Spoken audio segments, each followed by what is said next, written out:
The evening of February 23rd, 1942, was cool and calm along the California coast.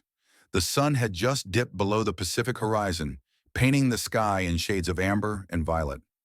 Near the small coastal community of Goleta, just north of Santa Barbara, oil derricks stood like silent sentinels against the twilight, their pumps rhythmically drawing crude from the Ellwood Oil Field.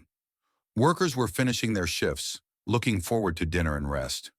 The war that had shattered Pearl Harbor less than 3 months earlier seemed impossibly distant from this peaceful stretch of California coastline. Then at 7:15 in the evening, the tranquility shattered. A low rumble echoed across the water. Flashes of light erupted from the darkening sea, followed seconds later by the distinctive whistle and crash of artillery shells. Workers at the oil facility dove for cover as explosions tore through the night air. One shell slammed into a pump house. Another struck near a fuel storage tank, sending shrapnel flying across the complex. For 20 minutes, the bombardment continued, shell after shell arcing from somewhere out in the darkness of the Pacific. Americans were being attacked on their own soil, not by aircraft, not by saboteurs, but by something they could barely see, a Japanese submarine that had surfaced less than 2,000 yards offshore. This was not supposed to be possible. The United States mainland, protected by thousands of miles of ocean, was meant to be inviolable, safe from the kind of direct assault that had devastated Europe and Asia. Yet here, in the heart of American territory, enemy forces were striking with impunity. The attack on the Ellwood Oil Field would prove to be only the beginning of a campaign that would challenge everything Americans believed about their security, their defenses, and their distance from the global conflagration consuming the world. To understand how Japanese submarines came to shell American soil, we must return to the morning of December 7th, 1941. The attack on Pearl Harbor had been a tactical masterpiece and a strategic gamble of extraordinary proportions. Admiral Isoroku Yamamoto, architect of the operation, had studied at Harvard and served as naval attaché in Washington. He understood American industrial capacity better than most of his colleagues in the Imperial Japanese Navy. He had warned his superiors that Japan could run wild for 6 months, perhaps a year, but after that, the overwhelming productive power of the United States would crush them.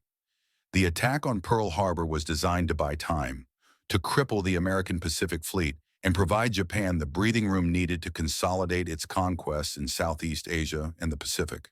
But Yamamoto and the Japanese High Command had miscalculated the psychological effect of their surprise attack. Rather than demoralizing Americans into accepting Japanese dominance in the Pacific, Pearl Harbor had ignited a fury that would not be extinguished until Japan itself lay in ruins. In the weeks and months following the attack, American public opinion shifted from isolationism to total commitment to victory. President Franklin Roosevelt's declaration that December 7th was a date which will live in infamy captured the national mood perfectly. The United States was now fully engaged in a two-ocean war, mobilizing its vast resources for a conflict of unprecedented scale. Yet in the early months of 1942, Japanese forces seemed unstoppable. Hong Kong fell on Christmas Day, 1941. Manila was occupied on January 2nd. Singapore, the great British fortress in Southeast Asia, surrendered in February. The Dutch East Indies collapsed in March. The Philippines would hold out until May, but the outcome was never in doubt. American forces were retreating across the Pacific, and the Japanese Empire was expanding at a rate that stunned both its enemies and its own leadership. The Imperial Japanese Navy's submarine force was among the most technologically advanced in the world. While the United States Navy had focused its submarine doctrine on commerce raiding and fleet support, the Japanese had developed a more diverse range of capabilities. Their large fleet submarines, designated with the letter I followed by a number, were among the longest-range vessels of their type in existence. These submarines could travel thousands of miles without refueling, making them ideal for extended patrols far from Japanese bases. Some were equipped with aircraft hangars and catapults, capable of launching small float planes for reconnaissance and even light bombing missions. This combination of range, firepower, and versatility made them potentially devastating weapons for projecting power across vast oceanic distances. It was in this context that the Imperial Japanese Navy conceived of operations against the American West Coast. The strategic objectives were multifold. First, by demonstrating that Japanese forces could strike the American mainland, they hoped to spread fear and force the United States to divert resources to homeland defense rather than offensive operations in the Pacific. Second, attacks on shipping and coastal infrastructure would disrupt the flow of vital materials, particularly oil from California's fields, which were crucial to the American war effort. Third, and perhaps most importantly, these operations would serve a propaganda purpose, showing the Japanese public and the world that America was vulnerable, that the vast Pacific was not an impenetrable shield. The submarine selected for the first attack was the Ellwood 17, a Type B-1 submarine commanded by Lieutenant Commander Kozo Nishino. The E-17 was a formidable vessel, displacing over 2,000 tons surfaced, measuring 356 feet in length, and armed with 6 torpedo tubes, a 14-centimeter deck gun, and anti-aircraft weapons. It could cruise at 16 knots on the surface and travel up to 16,000 miles without refueling. Nishino was an experienced officer who had participated in the Pearl Harbor operation, commanding his submarine as part of the cordon around Oahu during the attack. Now, in February of 1942, he received orders to proceed to the California coast and engage targets of opportunity. The I-17 departed from Japanese waters in early February and spent nearly 3 weeks crossing the Pacific. The crew maintained strict radio silence, running submerged during daylight hours to avoid detection by American patrol aircraft. As they approached the California coast, Nishino consulted intelligence reports and maritime charts. The Ellwood Oil Field, located in the Santa Barbara Channel, presented an attractive target. It was a significant producer, its derricks clearly visible from the sea, and it was only lightly defended. Pre-war, Nishino had actually visited this stretch of coast as a merchant officer, and some accounts suggest he had been embarrassed by American workers after slipping in an oil slick during a shore visit. Whether this personal slight played any role in target selection remains a matter of historical debate, but it adds a human dimension to what might otherwise seem a purely military decision. On the afternoon of February 23rd, the I-17 surfaced approximately 5 miles offshore from Ellwood. Through his periscope, Nishino could see the oil derricks and storage tanks clearly silhouetted against the hills. As the sun set and darkness fell, he brought the submarine closer, eventually surfacing to less than a mile from shore. At 7:15, he gave the order to commence firing. The deck gun crew scrambled to their stations, loaded the first shell, and fired. The sound of the explosion carried clearly to shore. At the Ellwood facility, workers initially thought a boiler had exploded. Then the second shell landed, then the third. Panic erupted as people realized they were under attack. Some workers fled into the surrounding fields. Others, more curious than prudent, climbed onto roofs to try to spot the source of the firing. The submarine's deck gun crew worked with practiced efficiency, firing approximately 17 rounds over the course of 20 minutes. Accuracy was difficult in the dim light in the submarine's slight rolling motion, but several shells found their marks. A pump house took a direct hit. Storage tanks were holed. Derricks were damaged. Oil leaked from punctured pipes, creating small fires that lit up the night. But the physical damage was far less than Nishino had hoped. The shells were relatively small caliber, designed more for engaging merchant vessels than hardened industrial targets. Many rounds overshot their targets entirely, landing harmlessly in the hills beyond the oil field. No one was killed. No one was even injured. From a purely material standpoint, the attack was largely ineffectual. The oil field was back to near normal production within days. Yet the psychological impact was enormous. This was the first attack by an enemy foreign power on the continental United States since the War of 1812. Radio broadcasts interrupted regular programming to report that California was under attack. Newspapers ran screaming headlines. Coastal communities from San Diego to Seattle implemented immediate blackouts. Anti-aircraft batteries were placed on high alert. Thousands of calls flooded police stations and military installations from citizens reporting phantom submarines, aircraft, and invasion forces. The attack on the Ellwood Oil Field, though materially insignificant, had achieved exactly what the Japanese High Command had hoped. It had spread fear and uncertainty along the entire American West Coast. The immediate military response was confused and chaotic. By the time American forces mobilized, the ISha-17 had long since submerged and disappeared into the Pacific darkness. Aircraft were scrambled to search for the submarine, but night operations with the radar and detection equipment available in early 1942 were largely futile. Surface ships patrolled the area, dropping depth charges on sonar contacts that were more often than not whales, schools of fish, or thermal layers in the water. The submarine escaped without sustaining any damage, and by morning, Nishino was leading his crew westward, back into the vast anonymity of the Pacific. The attack had immediate political ramifications in Washington. Secretary of the Navy Frank Knox was forced to reassure the public that the West Coast was adequately defended, though privately, military planners were alarmed by how easily a submarine had approached and bombarded an American facility. President Roosevelt faced pressure to divert significant military resources to homeland defense at precisely the moment when every ship, aircraft, and soldier was desperately needed in the Pacific and Atlantic theaters. The psychological warfare aspect of the attack was working exactly as intended, but the Japanese were not finished with the American mainland. If the ISha-17 had demonstrated the vulnerability of California, another submarine would soon prove that the entire Pacific coast was within reach. The ISha-25 was a sister ship to the I-17, nearly identical in specifications and capabilities. But the I-25 had one crucial distinction. It was equipped with a Yokosuka E-14Y reconnaissance seaplane, nicknamed Glenn by Allied intelligence. This small float plane could be disassembled and stored in a waterproof hangar built into the submarine's deck. When needed, the aircraft could be assembled, fueled, armed, and launched from a catapult. After completing its mission, the plane would land beside the submarine, be disassembled, and stowed away again. It was an ingenious system that gave Japanese submarines an extended reconnaissance capability and, potentially, a light bombing capacity. Commander Meiji Tagami commanded the I-25, and in June of 1942, he received orders to patrol the Pacific Northwest, particularly the waters off Oregon and Washington.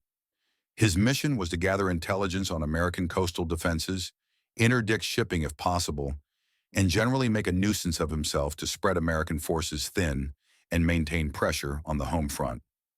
On the evening of June 21, 1942, the I-25 surfaced near the mouth of the Columbia River. Through the darkness, the crew could make out the lights of Fort Stevens, an American coastal defense installation located at the river's mouth. Fort Stevens was one of several forts built in the late 19th and early 20th centuries to protect important harbors and waterways. It was armed with artillery pieces, some dating back to the First World War, and garrisoned by several hundred soldiers. The fort represented exactly the kind of target Tagami had been ordered to engage. At approximately 11:30 at night, the I-25's deck gun crew opened fire. The first shells roared across the water, striking the beach and exploding in fountains of sand. Soldiers at Fort Stevens scrambled to battle stations, but they faced an impossible dilemma. The submarine was firing from beyond the effective range of the fort's artillery, and in the darkness, obtaining an accurate firing solution was nearly impossible. More critically, the fort's commander, Colonel Carl Doney, made a controversial decision. He ordered his men not to return fire. Doney's reasoning was sound, if frustrating to his troops. By not firing back, the fort would not reveal the exact positions of its gun emplacements. The submarine would not be able to gauge the accuracy of its fire based on return fire. Most importantly, without muzzle flashes from the fort's guns to aim at, the submarine's gunners would have difficulty adjusting their aim. It was a calculated gamble, trading the psychological satisfaction of fighting back for tactical advantage. The bombardment lasted approximately 15 minutes. The I-25 fired 17 shells from its 5.5-inch deck gun. The rounds landed all over the fort's sprawling complex. Several struck a baseball field, creating large craters in the outfield. Others landed in swampy areas near the beach. One shell reportedly cut through a set of overhead power lines, briefly knocking out electricity to part of the installation. But as at Ellwood, the physical damage was minimal. No soldiers were killed or wounded. No critical infrastructure was destroyed. After expending its ammunition, the submarine submerged and withdrew. The attack on Fort Stevens was, in one sense, even less consequential than the Ellwood bombardment. At least the oil field had some economic value. Shelling a military installation that barely fired back and sustaining no damage to one's own vessel might seem like a hollow victory. But again, the material results were not the point. The Japanese had now demonstrated that they could attack American military installations with impunity. No point on the West Coast seemed safe. The psychological warfare campaign was working. Throughout the summer of 1942, the I-25 continued its patrol of the Pacific Northwest. Tagami's orders now included a special mission, one that would prove to be among the most unusual of the entire war. His submarine's Yokosuka E-14 float plane would be used not merely for reconnaissance, but for the first and only aerial bombing attack on the continental United States carried out by a foreign enemy during World War II. The concept was ambitious. The forests of Oregon and Washington were tinder dry during the late summer months.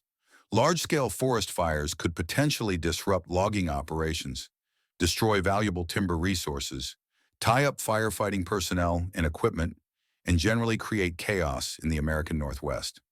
The psychological impact of aerial bombing, even on such a small scale, would be significant. Americans would learn that enemy aircraft could reach their homeland, that the vast ocean barriers they relied upon for security were not impenetrable. The pilot selected for this mission was Warrant Flying Officer Nobuo Fujita. A veteran aviator with the Imperial Japanese Navy, Fujita had flown reconnaissance missions throughout the Pacific in the early months of the war. He had flown from the I-25 on several occasions already, scouting American naval facilities and shipping routes. Now he would be asked to do something unprecedented: bomb the American mainland from an aircraft launched from a submarine. The plan called for 2 bombing runs. The first would occur in early September, the second a few weeks later if conditions proved favorable. Fujita's aircraft would carry 2 76-kilogram incendiary bombs, specially designed to start forest fires. The weapons were essentially large thermite devices, constructed to burn intensely enough to ignite even damp wood and undergrowth. The hope was that, once started, the fires would spread naturally, consuming thousands of acres of valuable timberland. On the morning of September 9, 1942, there were 25 surfaced off the coast of southern Oregon, near the town of Brookings. The sea was calm, visibility was good. The crew went to work with practiced efficiency, opening the aircraft hangar, extracting the disassembled float plane, and reassembling it on the submarine's deck. Fujita and his observer, Petty Officer Shoji Okuda, conducted their pre-flight checks. The 2 incendiary bombs were loaded and secured. The catapult was prepared. At approximately 6 in the morning, the float plane was launched. The small aircraft roared down the catapult track and lifted into the air, banking eastward toward the Oregon coast. Fujita climbed to approximately 10,000 feet, high enough to clear the coastal mountains. Below him, the dense forests of the Pacific Northwest stretched endlessly, a carpet of green broken only by occasional logging roads and small settlements. He navigated by compass and visual landmarks, heading inland toward what appeared to be a particularly dense section of forest. At his planned release point, Fujita armed the bombs and pushed the release lever. The 2 incendiaries dropped away, tumbling toward the forest canopy below. Fujita banked sharply and headed back toward the coast, not waiting to observe the results. Speed was essential. American radar installations and patrol aircraft posed a constant threat, and the longer he remained over land, the greater the risk of interception. Within 30 minutes of launch, he spotted the I-25 waiting on the surface. He brought the float plane down, landing smoothly beside the submarine. The crew quickly pulled the aircraft aboard, disassembled it, and stowed it away. Within an hour of Fujita's return, the submarine was submerged and heading out to sea. On the ground, the response was a combination of luck and quick thinking. A pair of fire lookouts, Howard Gardner and Robert Larson, were on duty at Mount Emily, not far from where Fujita's bombs had fallen. They spotted smoke rising from the forest and immediately reported it. A Forest Service crew was dispatched, reaching the fire within hours. They found 2 impact sites where the incendiary bombs had indeed started small fires. But recent rain and the natural dampness of the coastal forest had prevented the flames from spreading as the Japanese had hoped. The fires were contained and extinguished by the end of the day. Total area burned, a few acres at most. Fujita would make one more bombing run on September 29th, again targeting forests near Brookings. Again, the Forest Service responded quickly, and the fires were suppressed before they could spread. The aerial bombing campaign against the American mainland had failed to achieve its material objectives. But as with the earlier submarine bombardments, the psychological impact was significant. The fact that enemy aircraft had bombed American territory, even ineffectually, was a profound shock to public consciousness. The residents of Brookings and surrounding communities lived in fear for weeks afterward. Blackout regulations were strictly enforced. Civilians organized watch groups scanning the skies for enemy aircraft. The Forest Service went on high alert, deploying extra personnel to watch for fires. Schools conducted air raid drills. Local newspapers speculated about the possibility of invasion. The Japanese had succeeded in spreading anxiety and forcing the American military to divert resources to homeland defense. From a strategic perspective, these operations were pinpricks, minor irritants that barely registered on the vast scale of the global conflict. The Ellwood bombardment caused perhaps $10,000 in damage, equivalent to perhaps $200,000 today. The Fort Stevens attack caused virtually no damage at all. Fujita's bombing runs burned a handful of acres and killed no one. Compared to the devastating battles raging across the Pacific, the Mediterranean, and the Eastern Front, these actions were infinitesimal, yet their significance extended far beyond the tonnage of explosives delivered or the acreage burned. These attacks represented a fundamental challenge to American assumptions about security and distance. For more than a century, the United States had been protected by vast oceanic moats.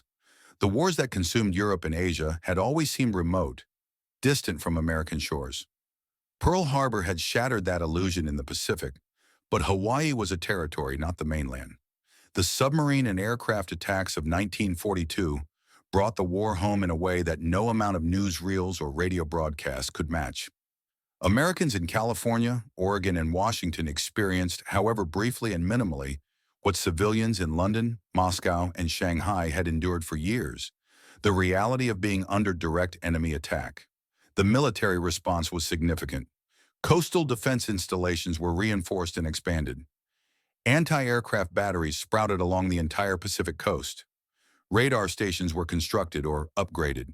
Civilian defense programs were expanded, with thousands of volunteers training as air raid wardens, fire watchers, and auxiliary police. Blackout regulations were strictly enforced in coastal cities. The Army assigned additional troops to homeland defense, soldiers who might otherwise have been deployed to combat zones. The Navy increased its coastal patrol operations, diverting destroyers, patrol craft, and aircraft to anti-submarine duties. All of these measures came at a cost. Every soldier assigned to guard an oil refinery in California was a soldier not available for the fighting in the Pacific. Every destroyer patrolling for submarines off Oregon was a destroyer not available for convoy escort in the Atlantic. The resource drain was precisely what the Japanese had hoped to achieve. They could not match American industrial capacity, could not hope to win a war of attrition against the United States. But they could force America to spread its resources thin, to worry about threats at home as well as abroad, to fight a defensive war as well as an offensive one. The psychological warfare aspect cut both ways, however. While the attacks did indeed spread fear and anxiety along the West Coast, they also hardened American resolve. The idea that enemy forces could strike American soil with impunity was intolerable.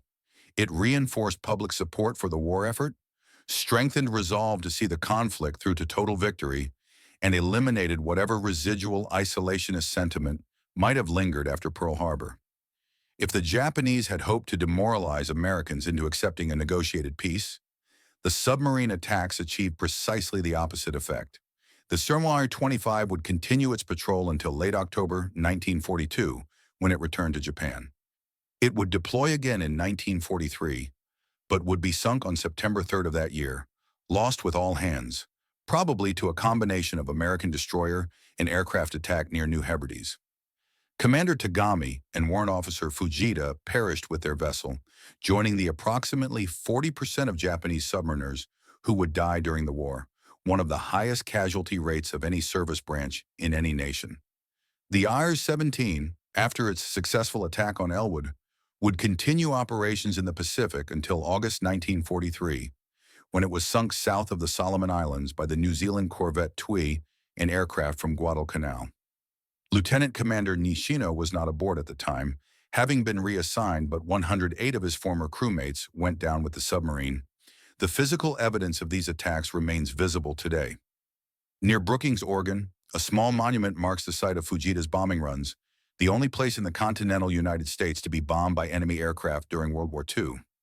The Ellwood Oil Field continued operating for decades after the war, though production gradually declined and most of the original infrastructure has since been removed. Fort Stevens has been preserved as a state park, its gun emplacements and bunkers silent reminders of a time when the Pacific Northwest prepared for invasion. Perhaps the most remarkable postscript to these events came decades later. In 1962, Nobuo Fujita was invited to Brookings, Oregon, as a guest of honor at a festival. The former pilot who had bombed American forests was welcomed with courtesy and respect. Fujita brought with him the 400-year-old samurai sword that had been his family's heirloom, which he had carried on his bombing missions. He presented it to the city of Brookings as a gesture of peace and reconciliation. The sword remains on display at the local library to this day. Fujita visited Brookings twice more before his death in 1997, honored as a former enemy who had become a friend, a warrior who had made peace with those he had once sought to harm. The Japanese submarine operations against the American West Coast in 1942 achieved virtually nothing in material terms. A few oil tanks damaged, a few acres burned, no casualties, no significant infrastructure destroyed. By any conventional military metric, these operations were failures. The resources invested, the risk taken by submarine crews, the technological capabilities deployed, all produced results that barely registered on the scale of a global war, consuming millions of lives and reshaping entire continents. Yet war is not fought solely on balance sheets and casualty reports. Psychology matters. Perception matters. The belief that one's homeland is inviolable matters. The Japanese understood this, and their submarine campaign was designed not to conquer territory or destroy material, but to challenge American assumptions about security and distance. In this more subtle objective, they succeeded. The attacks demonstrated that American coastal defenses were inadequate, that the vast Pacific was not an impenetrable barrier, that Japanese forces possessed both the capability and the will to strike at the American homeland.